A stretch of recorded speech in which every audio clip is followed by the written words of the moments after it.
পাকিস্তানের দক্ষিণ পশ্চিমাঞ্চলীয় প্রদেশ বালুচিস্তান আবারও রক্তক্ষয়ী সহিংসতার কেন্দ্রবিন্দুতে পরিণত হয়েছে।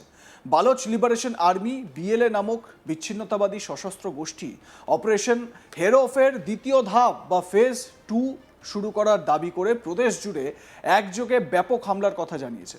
সংগঠনটির বক্তব্য অনুযায়ী অন্তত 14টি শহরের 48টি স্থানে সমন্বিত হামলা চালানো হয়েছে। গত কয়েক বছরের মধ্যে সবচেয়ে বড় ও সংঘবদ্ধ আক্রমণগুলোর একটি বলে তারা দাবি করেছে। এই দাবি ঘিরে বালুচিস্তানের নতুন করে আতঙ্ক, নিরাপত্তা সংকট এবং তথ্যযুদ্ধ শুরু হয়েছে। একদিকে বিএলএ তাদের সাফল্য তুলে ধরছে, অন্যদিকে পাকিস্তান সরকার ও সেনাবাহিনী ভিন্ন পরিসংখ্যান ও বর্ণনা দিচ্ছে। এই পরিস্থিতি শুধু একটি সামরিক সংঘাত নয়, বরং বালুচিস্তানের দীর্ঘদিনের রাজনৈতিক, জাতিগত ও অর্থনৈতিক ক্ষোভের প্রতিফলন।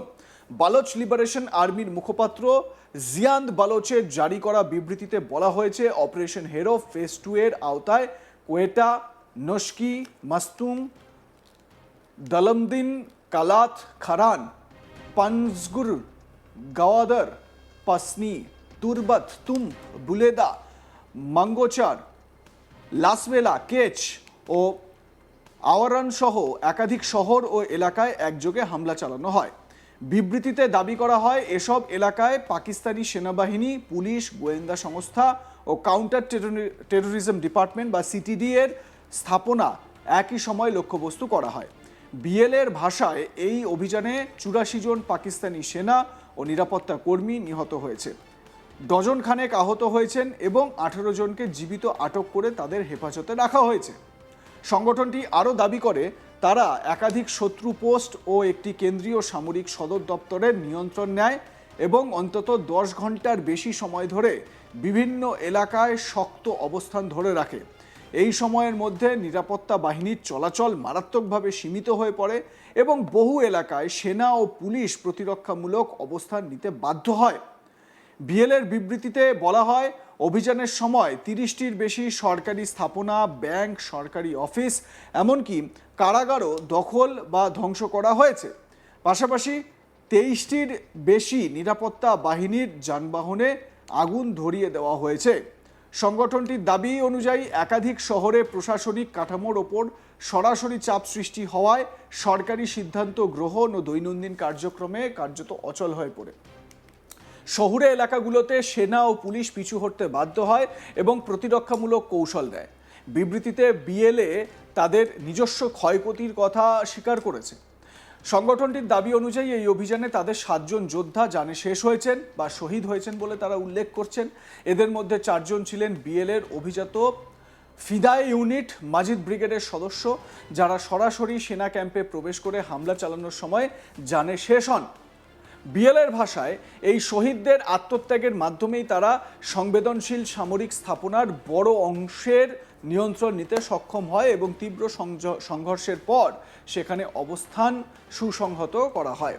বিএলএর দাবি অনুযায়ী অপারেশন হেরো ফেজ 2 কোনো বিচ্ছিন্ন হামলা নয়, বরং এটি একটি সুসংগঠিত এবং সমন্বিত সামরিক অভিযান। এতে অংশ নিচ্ছে সংগঠনটির বিভিন্ন শাখা, ফাতে স্কোয়াড, মাজিদ ব্রিগেড, গোয়েন্দা শাখা, জিরাব এবং স্টোস।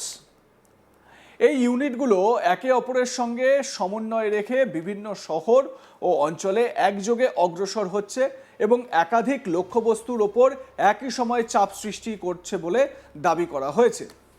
বিএলএর বিবৃতিতে আরও বলা হয়েছে, এই অভিযানে তারা স্থানীয় জনগণের সমর্থন পাচ্ছে এবং জনগণের ঐক্যই এই অপারেশন টিকিয়ে রাখার অন্যতম প্রধান কারণ।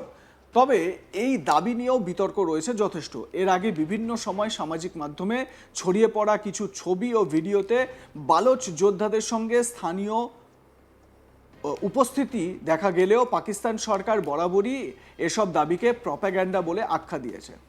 পাকিস্তানের বালুচিস্তান প্রদেশের মুখ্যমন্ত্রী সরফরাজ বুগতি জানিয়েছেন, সাম্প্রতিক সহিংসতায় অন্তত 31 জন বেসামরিক নাগরিক ও 17 জন নিরাপত্তা কর্মী জানে শেষ হয়েছেন।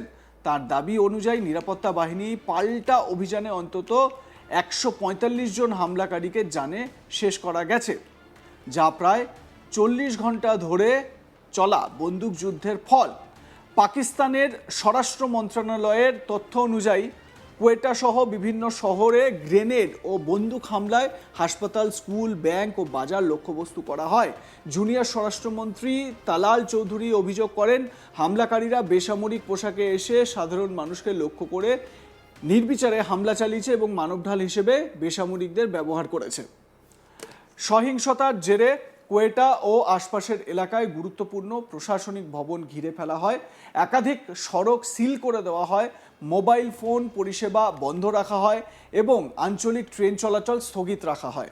এসব পদক্ষেপ সাধারণ মানুষের দৈনন্দিন জীবনে মারাত্মকভাবে প্রভাবিত করে, তাদের প্রভাব ফেলে। পাকিস্তানের প্রধানমন্ত্রী শাহবাজ শরীফ সেনাবাহিনীর প্রশংসা করে বলেন, সন্ত্রাসবাদ সম্পূর্ণ নির্মূল না হওয়া পর্যন্ত এই যুদ্ধ চলবে।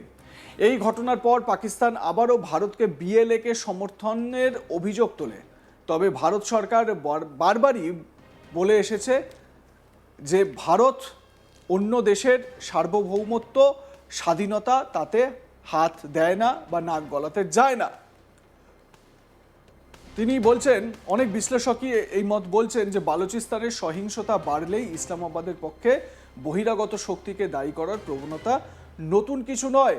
সম্প্রতি পাকিস্তানের স্বরাষ্ট্রমন্ত্রী মহসিন নকভি বালুচিস্তানে সংগঠিত সহিংস হামলার জন্য ভারতকে দায়ী করেন। তার দাবি অনুযায়ী এই হামলাগুলো ভারত সমর্থিত সন্ত্রাসীদের দ্বারা পরিচালিত। তবে এই অভিযোগের পক্ষে কোনো তথ্য প্রমাণ পাকিস্তান বা গ্রহণযোগ্য কোনো নথি পাকিস্তান দেখাতে পারেনি বা পেশ করতে পারেনি। এর জবাবে ভারতের বিদেশ মন্ত্রক কঠোর বিবৃতি দিয়েছে। ভারতের বিদেশ মন্ত্রকের মুখপাত্র রণধীর জয়সওয়াল স্পষ্ট ভাষায় বলেন, পাকিস্তানের এই অভিযোগ সম্পূর্ণ ভিত্তিহীন। মানে বিদেশ মন্ত্রকের তরফ থেকে যে বিবৃতি দেওয়া হয়েছে সেই বিবৃতিটাও আপনাদের আমরা দেখিয়ে দিচ্ছি। বলা হয়েছে পাকিস্তানের অভিযোগ সম্পূর্ণ ভিত্তিহীন এবং এটি তাদের চিরাচরিত কৌশল, নিজেদের অভ্যন্তরীণ ব্যর্থতা ও সমস্যাগুলো থেকে আন্তর্জাতিক দৃষ্টি ঘোরানোর প্রচেষ্টা। ভারত দাবি করে প্রতিবারই যখন পাকিস্তানে কোনো সহিংস ঘটনা ঘটে তখনই তারা ভারতকে দায়ী করার সহজ পথ বেছে নেয়। ভারতের বক্তব্যে বিশেষভাবে উঠে আসে পাকিস্তানের মানবাধিকার রেকর্ড, বিশেষ করে বালুচিস্তানে রাষ্ট্রীয় দমন পীড়ন, গুম, বিচার বহির্ভূত হত্যাকাণ্ড এবং রাজনৈতিক কণ্ঠরোধের অভিযোগ। ভারতীয় বিদেশ মন্ত্রকের মতে পাকিস্তানের উচিত ভিত্তিহীন অভিযোগ না তুলে বালোচ জনগণের দীর্ঘদিনের রাজনৈতিক, অর্থনৈতিক ও সামাজিক দাবিগুলোর দিকে মনোযোগ দেওয়া উচিত। বালুচিস্তান পাকিস্তানের সবচেয়ে বড় কিন্তু সবচেয়ে কম জনসংখ্যার প্রদেশ।